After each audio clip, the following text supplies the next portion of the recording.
Okay, we're on page 168. And here we come to the question of what do we do today? We're talking about if you put on one talit, like one four-cornered poncho, like Zev mentioned. It's a good clothing because we don't really have in our heads four-cornered garments aside from what we force ourselves to put on, which is tzitzit. I'm wearing one, so do I have to make a blessing on the second one? Do I have to make a blessing on the third one? The answer is, if you put on the first one, you make a blessing on the first one and have in mind the other ones, and you don't interrupt between the first and the second, or the second and the third, the blessing counts for all of them. The question here is, we seem to do the opposite in the morning. At home, we seem to put on our tzitzit without a bracha, and then we come to the Bet Knesset and make a blessing on the talit, having in mind to fulfill the mitzvah of the small tzitzit. It doesn't really make sense. Why?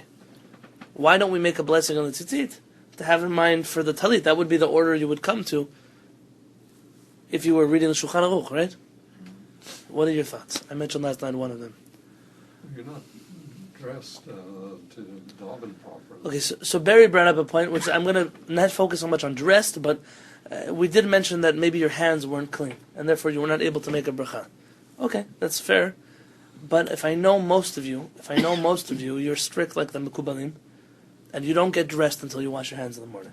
So, you being Kabbalists, I'm saying you because it's not like me, you being Kabbalists, your hands are already clean enough to make a blessing on your tzitziot. So what's a different reason? But when you get up, I thought you get up and you say Modeh, and then Yadayim, and then Shema Yisrael, and now you're ready for everything.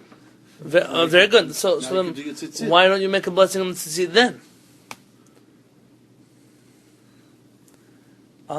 I won't keep you in suspense. So you can see them. I was once on an airplane. It was a Southwest Airlines flight from San Diego to Baltimore, and the steward got on the loudspeaker.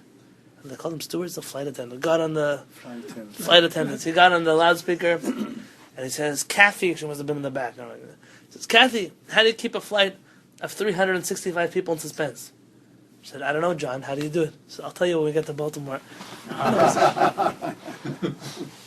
Are we there yet? Says Umikol Makom. Says in any case, Halovesh talit katan baboker. Someone who wears a small tzitzit in the morning. He wears a small tzitzit in the morning. Al af al pi shlovesh kodem hatalit gadol.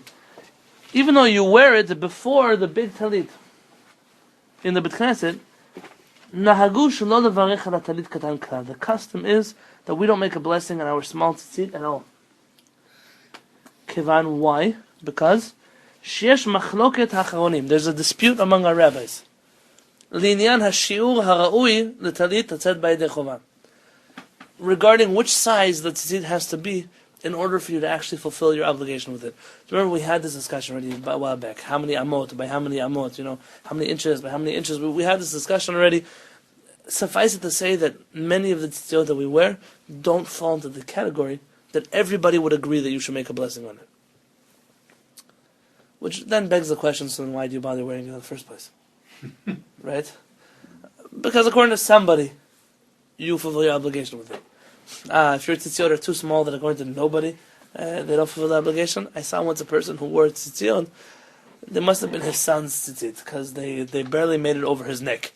Like they were like sitting, I was afraid he was going to breathe. They weren't tzitzit. These tzitzit are not kosher. Maybe you put them on your arm. I don't know you want to put them. They're not kosher tzitzit. Your tzitzit have to be a significant size. To your knees, no. They don't have to be to your ankles, no. What? Anybody sells that kind of small tzitzit? Yeah, small one. Yeah, everybody sells them. Just Teddy bears tzitzit. That's small. Yeah. One size doesn't fit all. Kids, but kids, Yeah, they sell for kids, but sometimes adults are putting them on. cheaper. I was once the rabbi of a synagogue, and somebody had ordered from Israel a whole box of Oh, I tzitzit, remember that. and I didn't give them out. And I probably should have just given them out. I made a fuss about it. I said, these are tzitzit. My son can't wear the tzitzit. Who are you going to give this to? No, but it's still tzitzit. It's better. I might as well cut out index cards, put on tzitzit on the corners. They're not kosher tzitzit. Okay, somebody ordered. Instead of ordering a size 17, they ordered a size 7, and they came. Okay, Fine. Maybe I should have made such a fuss about it. And says Rabbi David Yosef, the basic halacha v'safek berachot la'akim. Whenever you're in doubt as to whether or not to make a blessing, you're lenient. You don't make the blessing. Because doing the mitzvah, fine, so maybe you'll fulfill the mitzvah. But why stick your head here? Anyways, in 5 minutes, 10 minutes, you're going to make a bracha on the big talit. So why risk saying Hashem's name in vain on something that maybe you won't fulfill your obligation? And that's a biblical. And that, very good. That's the whole origin of safek brachot la'akil. That when you're in doubt, then you don't make a blessing, is because saying Hashem's name in vain is a biblical prohibition. Making a blessing is only a rabbinic obligation. According to everybody, you fulfill the mitzvah without the blessing. You can put on tefillin without a blessing, you still get a mitzvah. The blessing is a bonus. The blessing would be the chocolate, and the tefillin would be the debt you owe to the bank. So to focus so much on the blessing and not enough on the putting on of the tefillin would be a mistake. Or wearing the talit here would be a mistake. And so we're in doubt, we don't make a blessing. V'lachen, and therefore, Mevarech al hatalit gadol. You make a blessing on your big talit. Umechaven liftor beverchato talit katan. And you have in mind that it should include your talit katan.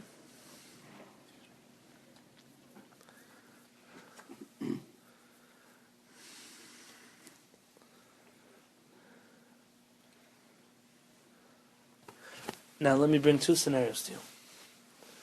You wake up in the morning. You take your small tzitzit. The small tzitzit and the big tzitzit, do they have the same blessing?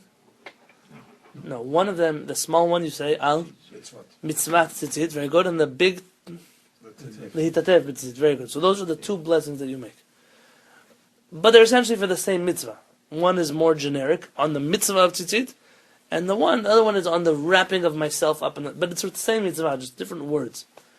Kind of like you might not know this. Blessings change sometimes. For example, if you cannot wash your hands for bread, you cannot wash your hands, you don't have water.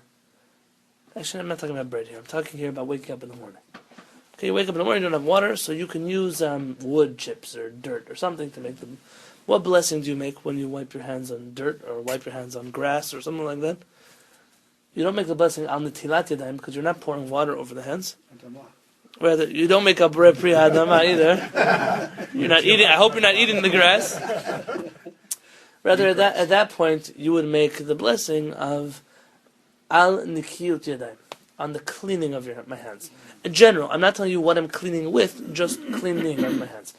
Many blessings have a specific blessing versus a generic blessing. Where else do you have a specific versus generic blessing? You do it every Motzei Shabbat. In Havdalah, you have a specific or a generic blessing. That everyone says the same blessing. Yeah, on the smelling the B'samim. What happens with the b'samim? What blessing do you make on b'samim? Depends on the type of b'samim you use, though. Depends on what you make. Okay, to give me an example. If I use one that comes from a tree, Yeah. it's atzei b'samim. Borei atzei b'samim. Right. So falling into that category would be perhaps cinnamon would fall into that category. You have to check that one. The bark of the tree. Right, rosemary would fall into the category. We believe that it's You can't use fruit? well, fruit. We'll get to that second. Hadassim, myrtle would fall into the category. Then I say trees, but the it's categorized as an etz, as a Because it's a plant with a star. Very good. And leaves coming out. There are some besamim, fragrant herbs they don't have stalks and they're kind of like weeds. You know, mint, nana grows like that. What else grows like that?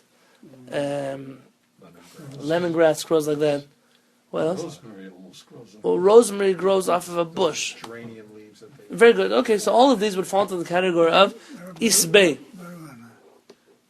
And Is that what you use for Abdullah? they fall into the category of isbei besamim. They fall into the category of on herbs. Herbs. Okay, so all kinds of isbei. Yeah, by the way, basil, if you would want to use, or any of those spices, they would go into the same Use category. like a ground up container, like they have like. Yeah, it would go based on whatever blessing it was meant to You be. can't see the form of the plant. Right, it doesn't. Even if it's Very good. rosemary, it's still going to be ground up in a powder, so it's going to be. You have to just make sure that it smells. A lot of those things lose their fragrance very quickly. You have to make sure, especially, you're right, and that's a mistake. Which is why people probably use cinnamon very often, because it doesn't lose its smell so quickly. Some people don't like the smell of cinnamon, so to each their own. Indian could put. There's a recipe how to use marijuana to cook certain things. Okay, for Havdalah though, we don't let that in the Vitkasa. Okay, so there are some fruits, for example, an etrog. An etrog is a beautiful smell. You can make a besamim an etrog. The blessing you make, I don't know if you know this. The blessing you make on the etrog. No, that's the tree. If the tree had a smell, you say Baruch Atah Hashem Elokeinu Melech Haolam, and here there's an argument: either Hanoten or Shenatan. Hanoten reach tov baperot. He who gives a fragrant smell to the fruits. And that's actually a blessing you can make when you're walking by a beautiful tree, and the fruit has a smell of the fruit itself, not the tree. Hanoten reach tov baperot. It's probably in your siddur by the blessings. There's nobody ever looks for it. And for an essential oil, you'd say it's a great name. Oh, okay. So now you have the category of all kinds of brachot. You're not sure. You don't know what to do. That generic blessing of besamim is borei minei besamim. It creates many kinds of fragrances, and so that would include everything else in that category. There's some Sfaradim that on cologne they make blessings, or perfume they'll make a blessing. And essential oils is plants. Yeah. So But it's I love perfumes. it's Perfumes not made out of the plants, scent of it. Right, that's what David's saying. The same thing. Every And somebody time once you- said, some people come to my Bet Knesset, and I should make a borei minei besamim on them. That's if they do Havdalah with you, right? That's the. Perfume every time you use perfume. No. So I don't. Let's say Chacham Ovadia had such an opinion about shake hands perfumes. with him, you'll be saying it for But the truth is that many blessings have this generic and non-generic. How did most of you probably only hear borei minei besamim on the Havdalah? The Rama quotes this custom, Shulchan Aruch, and the Rama says because Havdalah is normally done publicly, and most people are not very. You have to imagine where the Rama lived and how he lived. Probably people were not so familiar with the different herbs and where they grew and how they come from, and so people very easily make mistakes about these things. I don't know. It's very specific. You're talking about people who lived how many years ago? In Poland, How many years ago? 600 years ago. Oh, they were surrounded by plants their whole lives. Those kind of plants. Yeah. Okay, well They grew in the field. Everybody he used claimed them. that people were not And it's proficient very in specific how these many blessings. of each. Oh, the blessings maybe. So The he- plants they were. Okay, it could be. So then I'm corrected. The Rama says therefore that when doing Havdalah publicly, they should just say borei minei besamim. Just use the generic blessing. What were you going to ask? I'm saying I read that they have specific measurements of each herb and each what you have to. I read it. That's in the incense, in the Ktoret. Yeah. That was in the Beit HaMikdash. Okay, but that doesn't. That's so you've got to believe people who are aware of what's. Oh, then for sure, but Yeah. the 2,000 years since we've done that incense, so people probably lost a lot of that along the way. Some. Food has the same thing. You know, you have borei minei bezonot on things that come from the grains. You have borei pri ha'adama on things that come from the earth. Borei pri ha'etz, things that come from the tree. And shakol niyah b'dvaro is a generic blessing. If you don't know the blessing for something, you could always say shakol niyah b'dvaro. Shakol niyah means that everything happened in His word. So you don't have to be specific. It's best to be specific, but if you don't know, you always can make a shakol niyah b'dvaro on something. During Havdalah? No, for food, for eating food. So this. Maybe it's the herbs after.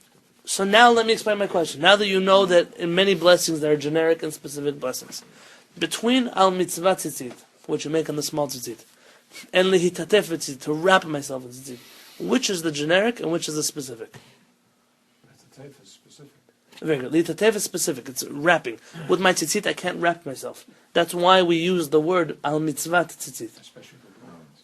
So let me ask you this question. So why is it specific? I wake up in the morning. And I make a blessing on my small tzitzit. I forgot for whatever reason. And I have in mind that my small tzitzit, I'm making this blessing also for my talit in the synagogue. What you forgot, you didn't have in mind that you were. So I didn't forget. I had in mind. Thank you, Jack. He's right. It's a good point. Yeah, that's scenario number one. But you're saying like if it was whoops, like out of habit, you said blessing on the first For example, one. an Ashkenazi kid who never wears a talit, and after he got married, he starts wearing his talit. Right. So that first morning or that first month, till he gets used to it, right? He keeps forgetting to not say the blessing on his small tzitzit, and he has in mind that he's going to wear his big talit at Beit Knesset. Okay, that's a most likely scenario. Okay, in that scenario, does that kid, or he's not a kid anymore, he's married today, does he make a blessing on his talit again, if he had in mind on his tzitzit for the talit? That's question number one. Okay, question number two is my first scenario. He really forgot. He just made a blessing on his tzitzit. He didn't even think about his talit in the synagogue. You're lucky he was thinking about his tzitzit. But he just said it. Now, does that count for what he does in the Beit Knesset? No. Well, you started out by saying when you came to Beit Knesset and you put on the big talit, you said the blessing for both. Right, now And you we're reversed reversing the order. And now you're asking us if that's okay versus this. Yes, very good. That brings up a question, since we're talking about the newly married Bacher. Is he's not obligated to say Shema the night of the wedding or the morning after? The night of the wedding, Only. because he's worried. Though someone argued that today, not a lot of people are worried. Because he's worried. He's He's worried. going to get married. Yeah, back in It's the a day good there was reason to be worried. a lot of pressure on that first night of the wedding. Today, not necessarily. And in the morning, though, he has to put on tefillin, talit, pray. As Shema. usual, though many of the poskim say that he doesn't pray in a minyan for the 7 days of his Sheva Brachot. For the 7th day. Yeah, because he can't leave his wife for 7 days. The famous story about Rabbi Yosef Chaim Sonnenfeld. He was the chief rabbi of Yerushalayim before the founding of the state of Israel, in the times of Rav Kook. Rabbi Yosef Chaim Sonnenfeld, when he got married, so he had never taken a day off from learning. He was a big Talmudic scholar. And so he told his wife, like, I don't know what to do. I'm suffering so much. Like, I'm staying home, I'm hanging out. I like it, but I need to learn. So she learned with him for Sheva Brachot. They sat down and studied Talmud the whole day together. Clearly, she was that kind of lady that was on that caliber. Chacham Ovadia had the opposite experience. These stories are important. Just as important as learning.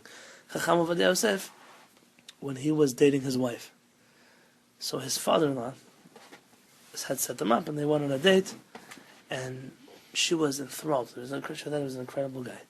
The second date they went on, how did you date in the Yerushalayim? You'd walk around the streets publicly together. That way you would never be alone with each other. Many people still do this, by the way. Sometimes people say, I do a shidduch, but I only do walking shidduchs. Okay, it's going to have to find a walker and a jogger, and I'm going to have to put a lazy person. Okay. In some ways, you don't walk with a member. Oh, very good. So some people, you don't walk. Okay, it's complicated. So Chamavadi went for a walk, and she was asking him, telling him about her day, whatever, what she did, what she bought, and whatever she was telling him. And at some point she turns to him and says, so what do you think? And he looks at her and says, I have to be honest, I wasn't listening to a word he said. I was busy preparing for my Talmud class that I'm giving later today. And they came home, and she told her father, I never want to see this man again. Not in my life. Not in my life. I don't want to know him. But I don't care about him. And so when he came back for a third date, she wouldn't come down. He didn't know why she wouldn't come down. And so the father-in-law, who really wanted him to be the son, he really wanted Rav Ovadia. He told Rav Ovadia, he said, what can I tell you? You offended her last time. You walk with a girl, you listen to what she's telling you. You don't think about the Talmud class. And he said, can you ask her, please, to give me 2 minutes of her time? 2 minutes, that's all I'm asking from her. And she said, okay. So he went up, he convinced her, she came downstairs. And Chamavadi took her aside. He said, listen, I'm telling you up front, this is the kind of guy that I am. Torah is my distraction. I learn a lot. I write a lot. He said, but I don't mean to ignore you. He said, I can promise you that all that I study, I'm going to share with you equally. 50% is going to go to me, and 50% is going to go to you. Will you be my partner in this? And she said, her face lit up, and she said, of course. Where's our next date? When's our next? So she told us. I said, I don't know. I was planning on going out now, but I don't know what you want. She said, Shabbat, you give classes, right? I want to come with you to your classes. And Margalit, Rabbanit Margalit, she said at that day that she walked with him to his first class. And the whole way there, they were preparing his first class together. He was at the class, she stayed with him for an hour, everyone was kissing his hand. He was a young man, Chamavadi was a poor guy that nobody cared, but everyone was kissing his hand, Rabbi.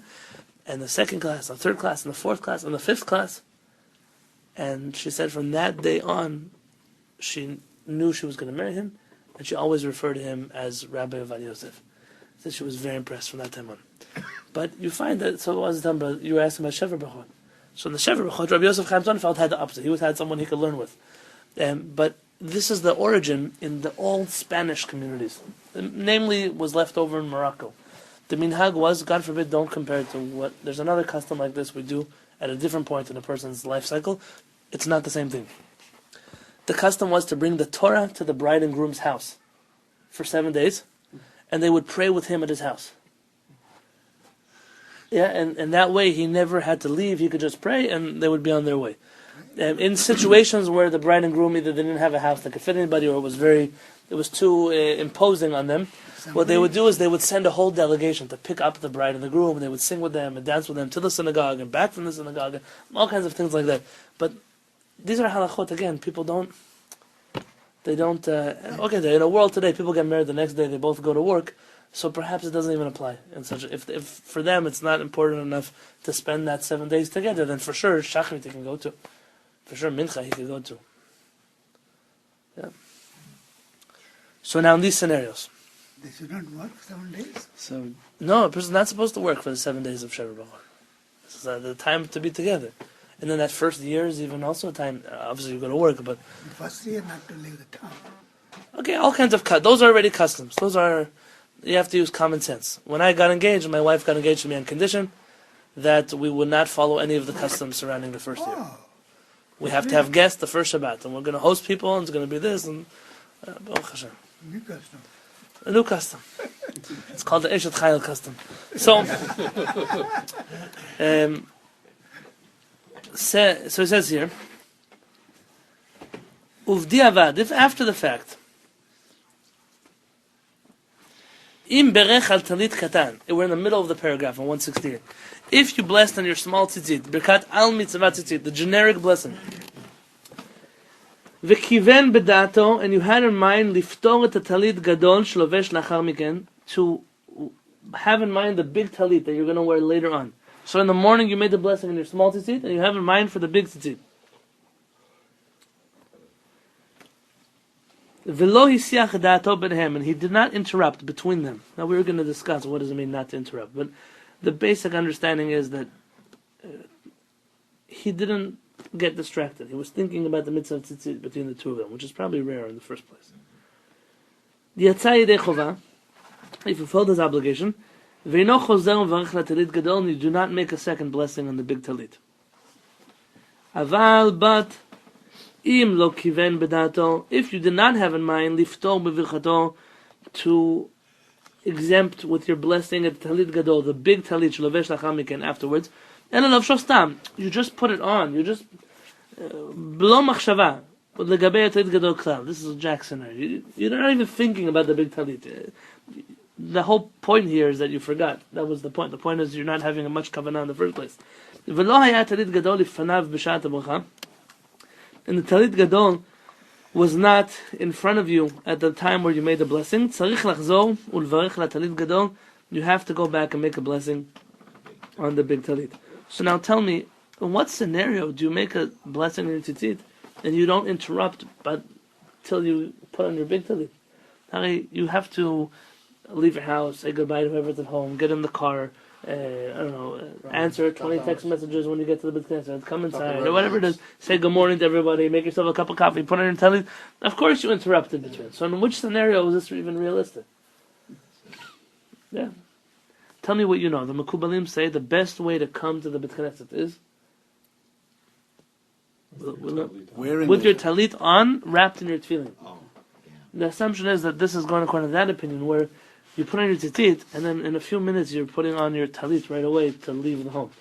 And so in that situation, it could be that really nobody's awake and nobody to talk to, you're not doing anything. In that situation, that's where this would apply. It's a good minhag. Somebody who wants to take on themselves a good minhag, that's a good. It's not a hard stringent. They're not doing that way. Many people do. When I lived in Yerushalayim, that's what I did, and also in Baltimore, I could do it. Here, it's already a debate, driving with my tefillin, all kinds of things that there was the guy in Israel, about 6 months ago, was put on trial. for driving with his talit and tefillin. But that wasn't the problem. The problem was he was saying Shema while he was driving and covered his eyes. And the police officer pulled him over, and he claimed it was religious persecution. They only pulled him over because he was religious and he was saying Shema, and he has a right to say Shema. The police officer said, great, you can cover your eyes. Just pull over to the side of the road. You're driving with your eyes covered. And they did. The traffic school and the religious community was angry about it. And people said, oh, you should pray for him. I should pray for him. I should pray for everybody else who was on the road when he was covering his eyes. That's what you should pray for. So, of course, you could put on talit and tefillin, but Shema, leave for a different point in time. Yeah, When you're driving. Exactly. they pull the car aside and says everything. And Yeah, that happened. And if I live in a world where you have to tell that publicly to people, like, don't say Shema while you're driving, you're covering your eyes, then we live in a scary It's very place. hard to pull it this side in Israel, too. All the sidewalks and the cars parked out of it. You know, closing your eyes for Shema is not closing your eyes for Shema is not an obligation. You can say Shema without closing your eyes. So he doesn't know that. So of course he covered his eyes. But a person who would have known halakha would that have. is, the people The cop could have told him that. close the eye. It's a custom to close your eyes. From the Talmud, the Talmud says that there was a certain rabbi, he would cover his eyes when he would say Shema, to concentrate. And that's not supposed to be what Yaakov Avinu did. Okay, it could be that he learned it from earlier sources. Clearly, there was a guy that it was in the rabbi in school, and he tells the student, "You didn't cover your eyes during Shema." So the student said, "Rabbi, how do you know? Yeah, you must have not been covering your eyes either." Right? Unfortunately, we don't want that kind of situation either. Let me see if there are any notes here that are important to know.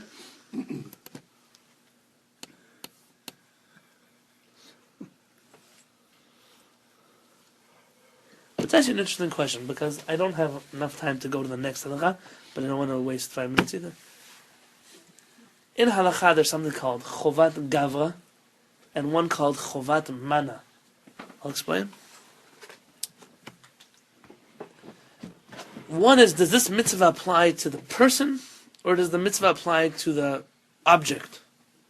For example, does a home need a mezuzah, or does the person living in the home need to put up a mezuzah? The person. This can make a difference if he owns the home, if it's not his home, all kinds of questions that would come up. Does tzitzit, a four-cornered garment, need to have tzitzit, or only when you wear it does it need to have tzitzit? What would be the practical ramification of that answer? If the clothing needs to have tzitzit on it, It's this when you wear it. right? But this is the argument among the rabbis. Would you be allowed to buy, for example, I buy my tzitziot without strings on them because I tie the blue strings on them afterwards. So it will be a waste. I just have to cut them off, the white strings. So am I allowed to buy a four-cornered garment and keep it in my drawer until the next time I need to tie tzitzit? Or am I, every minute that it's sitting in my drawer, I'm violating a mitzvah by having a four-cornered garment that doesn't have tzitzit? Well, I mean, tzitzit don't fall from the sky; they're made. So even better, am I allowed to make a four-cornered garment that doesn't have tzitzit on But if it? you buy a house and you don't move into it for let's say 45 days, do you have to have the So these are good questions. These questions will all go, so is the mitzvah on the person or is the mitzvah on the object? From the person. Okay, here, by see the mitzvah is on the person. So long as you are not wearing this four-cornered garment, then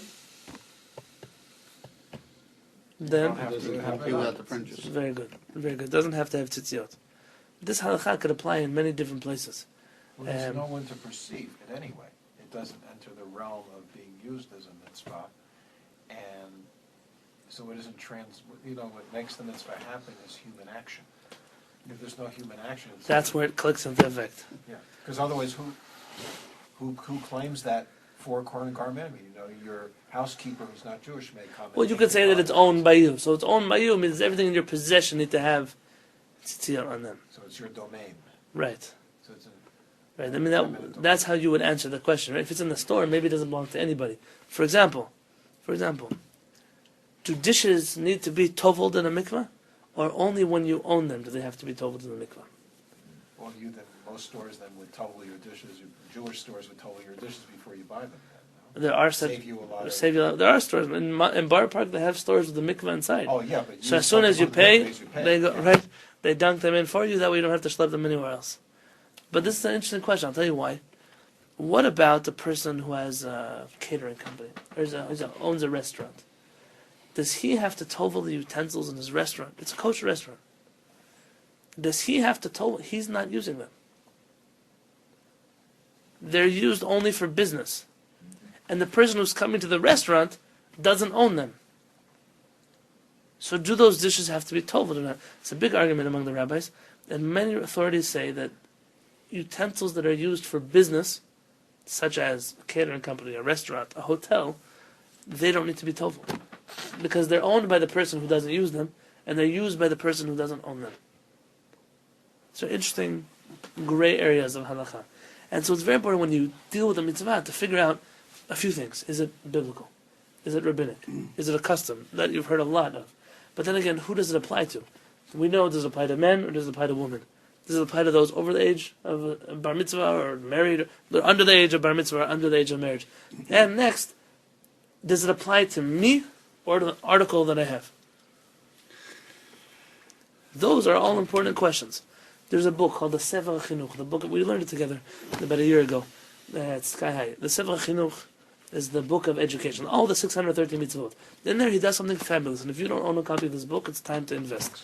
The Sefer Chinuch, and today they have some good editions that with a much clearer English than the old ones they used to print them with. The Sefer Chinuch says, it'll go through every parsha. These are the 10 mitzvahs that come out of this parsha, and it will say, okay, this mitzvah number 1. What is it about? Where does it come from? What's the idea behind it? Some details about the mitzvah. So a few sections already. Then, who does it apply to? To man, to woman, to, if there's a mitzvah about slaves, so when there were slaves, all kinds of things. And then next, it will say, inside of the land of Israel, outside of the land of Israel, when the Beit HaMikdash is standing, when the Beit HaMikdash is not standing, because there are all kinds of mitzvot that have different variables that you might think, I have to do this. Someone just called me up recently and asked me a question. I said, my friend, we haven't done that in the last 2,000 years. Since the Beit HaMikdash was standing in Jerusalem, I didn't know, I saw it in the Torah. I said, not everything you see in the Torah, you just jump on. You have to look inside of the books of halakha to figure out what to do and what not to do. And Baruch Hashem, we are learning together in a group that appreciates knowing not just the sources and origins of things, which I have most of my students, they appreciate. People who learn with us here, they love to know where things come from. But very rarely do we have a group of people like you who also appreciate, so how do you actually do it? And does it apply to me? And do I put it into action? Having a lot of energy that you don't put into action, it makes you a very frustrated person. You find this in all areas of life, and more so in Judaism and in spirituality.